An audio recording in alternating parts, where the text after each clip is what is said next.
Hello, and welcome to another publisher profile. Today I'm going to be talking about Fernwood Publishing. I have quite a few books by Fernwood Publishing, and I look forward to chatting about them in this video. Fernwood Publishing is a Canadian independent press founded in 1991 by Sarah Sharp and Wayne Antony. First located in Halifax, Fernwood Publishing expanded with the establishment of an office in Winnipeg in 1994. And since 1992, Fernwood and Roseway have published over 900 titles. That is really, really impressive. For over 30 years, Fernwood has published for scholarly, academic, literary, and general readers. This is from their website. Our books analyze exploitation and oppression while amplifying struggles seeking to transform a harmful status quo. We publish critical books for critical thinkers, meaning we are seeking new possibilities for collective thriving, relating, and understanding. Fernwood is politically driven, not profit-driven, which means we can take risks in publishing radical analysis and unheard voices. We make decisions about what we publish based on its political integrity and relevance. Our books are taken up in scholarly research, university and college courses, and by non-specialist readers, like myself. Readers choose Fernwood books because they engage with radical ideas and contribute to the structural change we all deserve. Sounds pretty sweet, huh? We believe that in publishing books that challenge the status quo and imagine new ways forward, we participate in the creation of a more socially just world. That sounds pretty cool, huh? It also says, the information from the website that also then goes on to say, Fernwood has created a workplace culture that is very collaborative. Members of the staff have the autonomy to do their work while also completing the necessary big tasks in democratic group meetings. It doesn't sound like my workplace. Does it sound like yours? We take the same approach in author care. Our authors are consulted on every step of the book production and promotion process, and we work with them closely so that we can help them realize their work fully. This creates a culture where both authors come back to us and workers want to stay at the workplace. Super cool.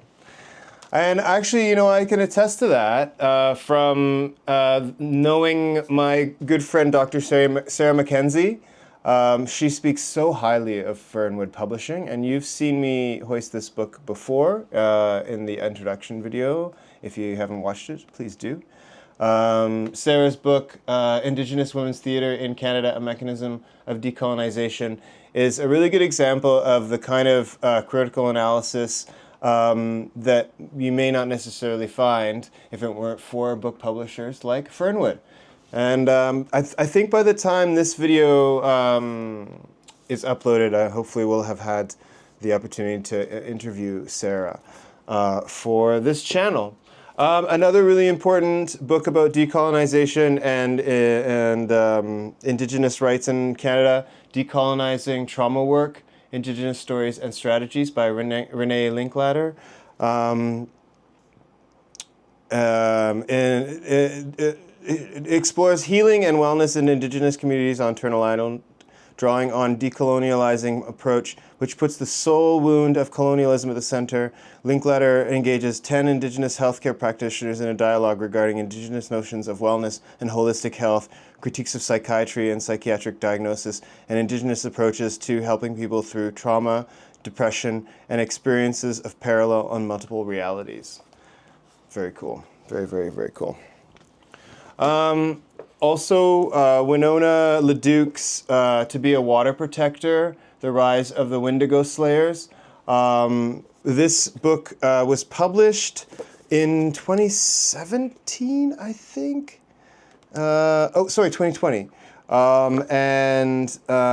Since time immemorial, Indigenous peoples have protected the Earth's precious water systems in recognition of our dependence on these living ecosystems. Winona Duke is a leader in cultural-based sustainable development strategies, renewable energy, sustainable food systems, and Indigenous rights. And her new book, To Be a Water Protector, The Rise of the Wendigo Slayers, is an expansive, provocative engagement with issues that have been central to her many years of activism. We need to hear these voices, and I really look forward to being able to hopefully have Winona Duke chatting with me. This is a compendium of essays, Discontent, Perspectives on Sexual Consent and Sexual Violence, edited by Kellyanne Malinin. Conversations about consent and the ubiquity of sexual violence have become commonplace today, but how much have these conversations contributed to real change? In Discontent, contributors argue that the conversations happening today around consent and sexual violence ignore and erase the multiple forms of oppression that are part and parcel of sexual violence. They highlight the relationships between our social structures, social institutions, and individual experiences, and through the examination of some all too familiar cases, demonstrate the ways in which sexism, racism, misogyny, homophobia, transphobia, and ableism are deeply entwined in sexual violence. They insist that real change must be systematic, anti-oppressive, and decolonizing. And quite a number of writers in this book, in this compendium from 2019. And I've read the first couple of essays on this, in particular, introducing at the very beginning grounding the work in decolonization and the experience of Indigenous peoples here on Turtle Island, and it's very, very moving. I've done a reading already of Policing Black Lives by Robin Maynard, but I did want to talk about this book again, State Violence in Canada from Slavery to the Present. What did Angela Davis say about this book? How about that? Let's read what Angela Davis said about this book. This book should be read not only by those who have a specific interest in Canadian histories and social justice movements, but by anyone interested in the abolitionist and revolutionary potential of the Black Lives Matter movement more broadly. Robin Maynard is a Black feminist writer, grassroots community organizer, and intellectual based in Montreal. Her work has appeared in Toronto Star, the Montreal Gazette, World Policy Journal, and the Canadian Women's Studies Journal, and Fernwood Publishing. The copy I have, unfortunately, I think I got this at the Ottawa Library. This was a lucky find. I think it was in their bookshop. But the copy that I have, unfortunately, has been heavily marked up. You know, I wasn't going to pass it up. I bought this book. I wasn't leaving this book behind. This is a really interesting book, Solidarity Beyond Bars, Unionizing Prison Labor. I think we are not conscious enough, particularly here in Canada, about how much labor is being done in prisons, how much suffering is actually being caused in prisons. In Canada, Canadians have a really bad habit of looking the other way. But it says prisons don't work, but prisoners do. Prisons are often critiqued as unjust, but we hear little about the daily labor of incarcerated workers, what they do, how they do it, who they do it for, and under which conditions. So this is, a really interesting book, and we need to shine so many more lights inside the prison system here in Canada.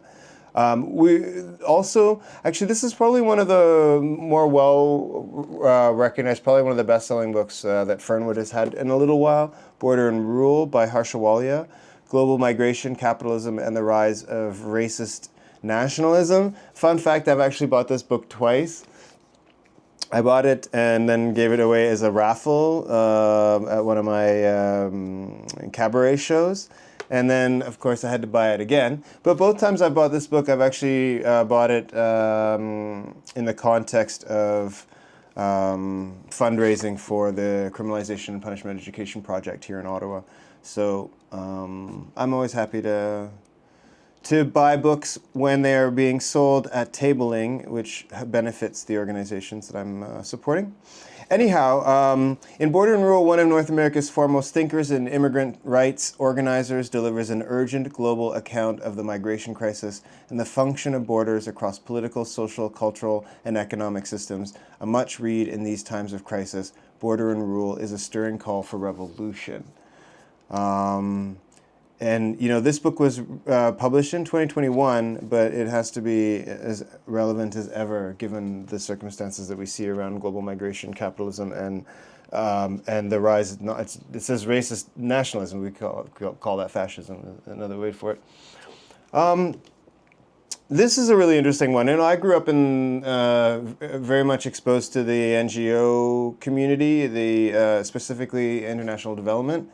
And this book is called Paved with Good Intentions, Canada's Development NGOs from Idealism to Imperialism. Mike Davis, the late great Mike Davis, called it an extraordinary expose. To be honest, I don't really know a lot about this book. It was done by Nicholas Barry Shaw and Drew Oja Ajay, and then with collaboration of Eve Engler. And it's basically an expose of the NGO boom and neoliberalism, just like the process of how countries like Canada, the United States, and the European countries have used NGOs to further neoliberal goals, and goals that in this book, I think, will allege are in furtherance of imperialism. European and North American imperialism, American imperialism. Yeah, very interesting. And last but not least, this book is by Eve Engler, one of my favorite Canadian dissident authors, one of the most important dissidents in Canada. And this is his Black Book of Foreign Policy. This is 2009, I think? Yes. So it is a little bit out of date, but I mean, I've gone through this book. I've like made so many notes inside this book.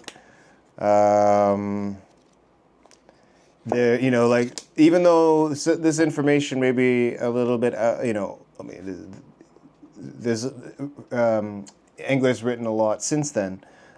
This stuff is so important. I think Eve Engler's book should be required reading in Canadian schools. I really do. Because this is a man who is exposing, probably better than anyone else, the cold, hard realities of Canadian foreign policy and increasingly Canadian domestic policy. And I also am a big supporter of his bid for NDP leader. I'm a lifelong NDP supporter, although I no longer vote for the party. But if he were to be the leader, I would. Anyhow, that's not about, we're not here to talk about Eve Engler, we're here to talk about Fernwood Publishing, and these have been a number of books that are published by Fernwood. And I very much look forward to interviewing a number of these people and hopefully many more Fernwood authors. And thank you for watching this video. You know, I'm making these videos to expose more people to more of these publishing houses. So if you are interested, I will leave the website, Fernwood Publishing, in the description so you can check them out. Christmas is coming. And if you like this video, please like the video. It's huge for a little channel like this. Subscribe and all that noise, and we'll see you in another video. Ciao for now.